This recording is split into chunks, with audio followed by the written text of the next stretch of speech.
Hello everyone, welcome back to All Financial Discussion channel. For this video, I'd like to continue the discussion on building your retirement fund.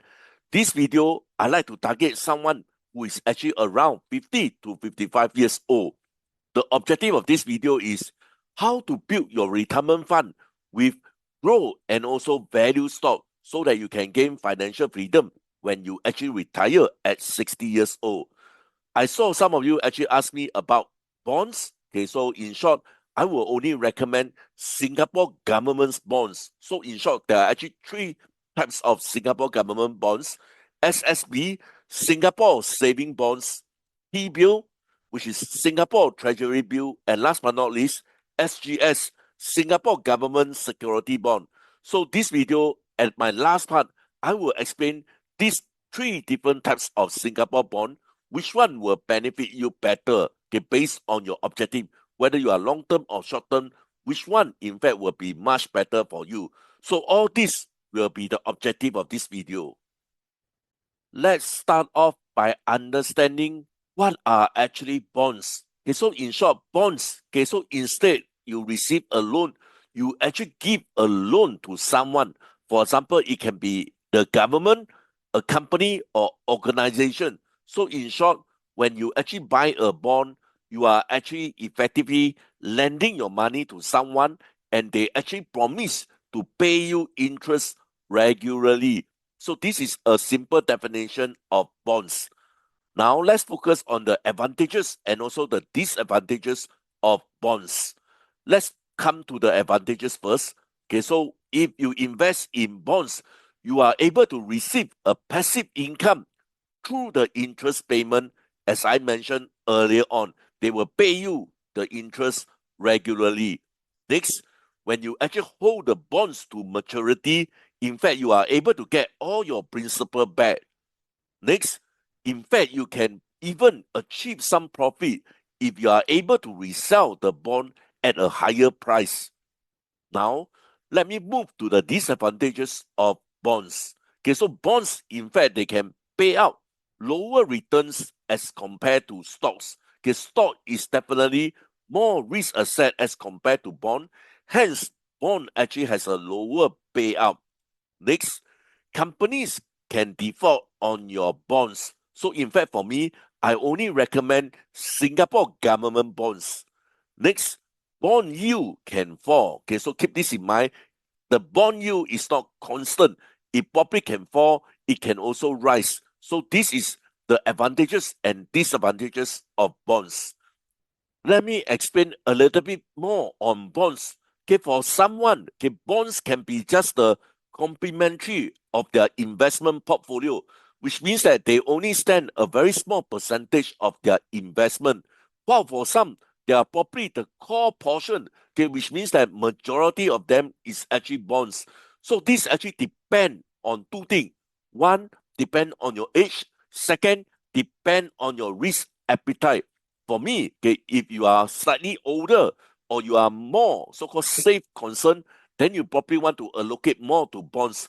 But if you are still young and you actually are those adventurous type, then you probably will not consider bonds at all. So in fact, bonds actually provide stability and in fact a passive income, and they also can diversify against any volatility as compared to stock.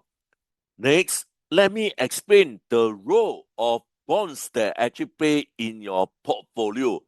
As I emphasize, bond in fact is very stable, and in fact they have a lower volatility as compared to shares. Hence, with this, you can imagine that bonds in fact can act as a buffer during market downturns. I also emphasize that bond in fact can provide a very steady income stream. With this, okay, you can imagine that, for example, someone who actually retire, they can take this bond as a source of income. Next, diversification. Okay, so imagine you invest all the share, but with bonds, okay, bonds actually move differently as compared to interest rate. When interest rate rise, bonds will fall. But when interest rate fall, bond will rise. Basically, with this, you can imagine that you will reduce your overall portfolio risk. Last but not least, capital preservation. Okay, so in order to fight inflation, and if you are those very safe type of people, you probably can consider to park your fund into bonds. Okay, to be more precise, very high quality bonds. For example, Singapore government bonds. Let me highlight the difference between bonds and stock. Let's come to the ownership first. Okay, so for bonds, when you actually purchase bonds, you actually give a loan, okay, to someone. For example, can be government, can be company, can be organization. When you actually buy a stock, in fact, you claim some form of ownership in the company. Next, come to the risk. Okay, as I mentioned earlier on, if you prefer safe, then you can consider Singapore government bonds. In fact, it is almost zero risk if you invest into Singapore government bonds. Next, in terms of the risk on the stock, okay, is unpredictable. It is definitely higher as compared to bonds. Next, on return, I always like to emphasize this. Okay, so higher return means higher risk. Lower return means lower risk. So as I mentioned, bonds in fact is very safe. So in general, the risk in fact is much more lower as compared to stock. So this is what I need to explain on the returns. Next, on the income, for bonds, okay, the interest is in fact fixed, something that you actually agree.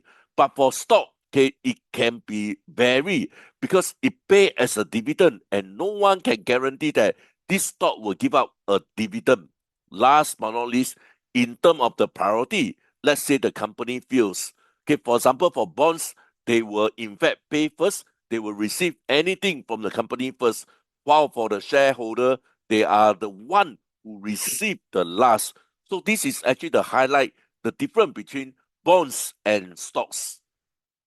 This table here showed it to you according to what age, what kind of percentage you should assign to the growth stock and also the value stock. This is my suggestion. When you actually at 50 to 55 years old, I strongly suggest that you put 40% onto the growth stock and 60% onto the value stock. From here, you can see that when you are actually older, okay, I actually suggest you to put more onto the value stock. This is because value stock actually generate dividend, and this dividend can be your passive income when you actually retire. How I actually allocate my growth stock 40%. Okay, so basically, as you are around 50 to 55 years old, I guess that typically, okay, it is very risky to put your investment into crypto. So for me, okay, my advice is put nothing onto crypto. Next, on the risky growth stock, I would suggest 5%. Why? Because at this age, you probably don't have enough time for you to time the market. For risky growth stock, you need to time the market. So therefore, for me, if possible, you probably can consider to move this 5% onto the conventional growth stock also. But for me, okay, I always like to fight against inflation. I would like to take a little bit gamble. So therefore, for me, I actually suggest 5% on the more risky growth stock. Next, I suggest to put 20% onto the conventional growth stock. Last but not least, on the very safe growth stock, which is the ETF types, okay, I will assign 15%. So basically over here, you can see how I actually allocate my investment onto the growth stock. A quick disclaimer, I am not a licensed financial advice. This video is for entertainment and education purpose only and should not be considered financial advice. Please conduct your own independent research and consult a professional if needed. Never invest more than you are willing to lose. With this, let's continue the discussion. But before, I would like to urge you guys to help me by like this video. When more of you guys actually help me to like this video will have a better chances to reach out to a larger audience. So guys, help me press the like button now. For those who are new to this channel, and if you have learned something from this video, hope you can support me by subscribing to this channel and turn on your notification bell. Once again, thank you so much for strong support. Let's come to the more risky growth stock first. So overall, for the risky growth stock, I will allocate 5%. From this risky growth stock, you can see that there are actually two tiers. One is the speculative tech, which is a very big bet. Next one will be the next generation disruptor. For me personally, okay, at this age, okay, 50 to 55 years old, I strongly recommend to put 5% onto Tesla. But let's say if you are shortage of capital, let's say there is still a gap for you to plan for your retirement, then probably you need to take a bet. Okay, so basically you need to assign this 5% to either these four. Okay, but for me personally, I feel that Coinbase will be a better bet because I believe that Clarity app will be clear. So therefore, with this, the cryptocurrency will be benefit. So therefore, for me, if you are late, if somehow there is still a strong gap between your retirement, you probably can put 5% onto the speculative tech. But for me personally, I like to emphasize a little bit more on safety. So therefore, for me, I will assign 5% onto Tesla on the more risky growth stock. Next, on the convention growth stock, I guess you know how I actually assign this 20%. For me personally, okay, so these four are still the dominate so-called growth stock. So for me, how I actually allocate the convention growth stock will be 5% onto NVIDIA, 5% onto Microsoft, 5% onto Google, 5% onto Amazon. So from here, you can see that they are in fact the AI leader or even some niche tech leader. So therefore, this is how I assign my growth stock 20%. If you still remember, okay, I have already explained why I don't prefer to allocate my growth stock onto Apple. Okay, as Apple actually so-called in the face of a new CEO, the new direction is unclear. So probably after it is more clear, then I will recommend whether to buy Apple as a conventional growth stock or not. But at this moment, I will give this a miss. Same for Meta. Meta, in fact, is fighting with TikTok. So therefore, for me, probably now I will give it a miss. So later on, when the situation is more clear, then I will decide whether to locate this so-called convention growth stock or not onto this Meta. So this is how I assign my growth stock 20%. Last but not least, okay, on my growth stock, okay, so on my super safe growth stock, 50% on the ETF. Okay, so regardless how you actually choose, either will be better. But for me, I will prefer to put 10% onto the Vanguard Growth ETF. Okay, so this actually will be considered much safer as compared to the Invesco QQQ. Because for Invesco QQQ, they actually heavily rely on tech. Definitely, the return will be better, but with a higher risk. So as I mentioned early on, with the age 50 to 55 years old, I don't emphasize on the risk. So therefore, I will allocate 10% onto Vanguard Growth ETF, while 5% onto Invesco QQQ, because I also believe that AI and the niche tech will keep dominating. So this is how I actually so-called assign my growth stock, super safe growth stock. Next, I like to focus on value stock. Okay, those stocks that give very consistent, attractive dividend yield. So therefore, for me, someone at the age of 50 to 55 years old, I will allocate 60% onto value stock. And further than that, I will break this 60% as following. Okay, I will invest into Singapore dividend stock. Okay, so for me, personally, Singapore has a lot of good dividend stock. So therefore, I will allocate 40% onto Singapore dividend stock. So if you belong to those very kiasu and kiasi type, you can actually consider to put 20% onto the bond. But if not, if you are quite risky type, you can consider to put all the 60% onto Singapore dividend stock. Like I mentioned, everyone is unique. Everybody has a different types of so-called risk. So if you prefer to those safety first, you can consider to put 20% onto bonds. For me personally, in fact, bonds cannot even fight inflation, but bonds is very stable and they give up a very consistent passive income. So basically based on your characters, okay, whether you want to go 60% onto Singapore dividend stock or you want to split this value stock into two types, 40% and 20% is really up to you. This video, okay, I will basically do for somebody who is very kiasu or kiasi. Okay, so therefore from here you can see that I will allocate 40% onto the value stock. How I actually allocate my value stock? I will allocate 15% onto Singapore banks. I will allocate 50% to Singapore REITs. Okay, I want to say this. Okay, when the interest rate actually rise, the bank will benefit. So when the interest rate actually drop, the REITs will benefit. So basically from here, you can see that these two so-called categories of stock, they will benefit based on the different situation of interest rate. So in short, they actually complement each other. So my last 10%, I will assign to the defensive type of stock. So over here, okay, so basically this is my allocation of this defensive type of stock. But let me come to the bank first. So how I actually assign this 15% onto the Singapore banks, I will assign three biggest Singapore bank 5% each.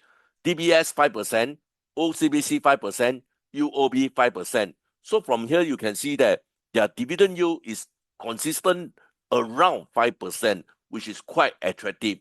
Next, on Singapore REITs, okay, so I will assign CapitaLand Integrate Commercial Trust 5%, Mapletree Logistics 5%, Ascendus REITs 5%. And again, from here, you can see that, in fact, for REITs, they actually command a better dividend yield as compared to Singapore Bank, okay, because part of the rules is whatever they have, okay, they will be need to so-called given out as a dividend yield. So therefore, for Singapore REITs, in fact, most of the time, they will have a better yield as compared to Singapore banks. Next, on the defensive, okay, so touch wood, any unusual situation happen. For example, now there is a conflict in Middle East. So therefore, these are my stack of defensive stock. So from here, you can see that I actually allocate Keppel Infrastructure Trust 5%. Why? Because Keppel Infrastructure Trust, in fact, has a better dividend yield as compared to the other two. So therefore, for the other two, I will just put 2.5% onto Sembcorp Industry and another 2.5% onto ST Engineering. So in short, these are my defensive stock. Anything went wrong with my REITs or with my Singapore bank, I actually has a defense line over here. Over here, you can see that because Keppel Infrastructure Trust given out a better dividend yield, so therefore I actually assign a larger portion onto Capital Infrastructure Trust. So in short, this is how I actually allocate my value stock, which is 40%, which will promise me dividends, which also generate passive income for my retirement. So in short, this is how I actually plan for my value stock. My last topic for this group, 50 to 55 years old, will be bonds. As I mentioned earlier on, if you invest into bonds, you actually emphasize on safety. So why bother to invest into companies or organization? So for me, if you are into bonds, the only one consideration will be Singapore government bonds. So for me, there are actually three types. One is SSB, Singapore Saving Bonds. Another one will be T-bills, Singapore Treasury Bonds, and last but not least, Singapore Government Security Bond. So later on, you will realize that which one to choose is in fact based on your duration of investment. So from there, you will be able to know which bonds is actually more suitable for you. Okay, so let's start with the Singapore Saving Bonds first. This, in fact, is the best for most people. So in short, if you don't know, just choose this SSB, Singapore Saving Bonds. So therefore, this is my best default choice. Why? Okay, basically, this is actually good for emergency fund. I'm not sure whether you still remember, I told you that when you actually receive your paycheck, you should have a cut for your saving for the emergency fund. So instead of putting the emergency fund into banks, for example, which earn a very, very little interest, rather than that, you can consider to put into Singapore saving bonds. Later on, I will explain why. Okay, so this is also good for medium or long-term saving. And in fact, like I mentioned just now, if you don't know, okay, so basically this is also good for beginner. Okay, so this is my first preferred choice of bond, Singapore saving bonds. like I mentioned earlier on, I only emphasize on the very safe when I actually go into bonds. So this bond, in fact, is guaranteed by Singapore government. So you can imagine that this is, in fact, very, very safe. The key advantage of this bond is because they can redeem in a money basis. So which means that, let's say this month you need money, you can just redeem without any penalty.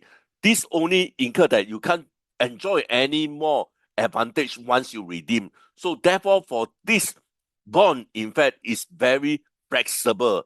Another thing is there's no price volatility. Okay, so if this is actually held and redeemed via MAS, so currently at their 10 years average yield, which is around 2.1%. But one thing I like to emphasize is this yield, in fact, vary in a money basis. So this is good if you need the money before they actually become mature. Like I mentioned earlier on, you can redeem in a money basis. So therefore, you anticipate any form of emergency fund. Okay, so therefore you can wait until that month to draw up, or you can use your credit card to buy you some time. So therefore, like I mentioned earlier on, probably the emergency fund you can consider don't put into so-called banks. Rather than that, put into a higher yield, which is Singapore saving bond. Anytime you can actually use credit card to buy some time. So these are good. Okay, as I told you that if you need the money before the mature, and if you want to do the set and forget, so basically you keep it rolling and rolling, and you are actually in fact building a very safe bond allocation. So this is my first bond, Singapore Saving Bond, SSB. If you cannot buy SSB, then you consider this Singapore government second bond, which is known as Singapore Treasury Bill, okay, T-bill. Okay, so in short, this is also good for short-term parking. But if you can buy SSB, you in fact just go for SSB. This will be good, okay, for example, if you need the money in 6 to 12 months.